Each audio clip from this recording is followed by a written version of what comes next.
সবার পছন্দ টাকা, আমার পছন্দ সম্মান। খুব কনফিউজড হয়ে গেছেন তাই না? আমি অনেক বোকা। আচ্ছা, বিষয়টা পরিষ্কার করার আগে আমি ছোট্ট একটা কথা বলি।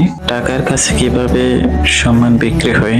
একজন শিক্ষক টাকার কাছে তার সম্মান বিক্রি করে দেয়। একজন বিচারক টাকার কাছে তার সম্মান বিক্রি করে দেয়। একজন আলেম টাকার কাছে তার সম্মান বিক্রি করে দেয়। একজন নারী টাকার কাছে তার সম্মান বিক্রি করে দেয়। আমি একদম পরিষ্কার করে বলতেছি, আমি টাকার কাছে সম্মান বিক্রি করতে পারবো না, কারণ আমি টাকা দিয়ে তো জান্নাত কিনতে পারবো না।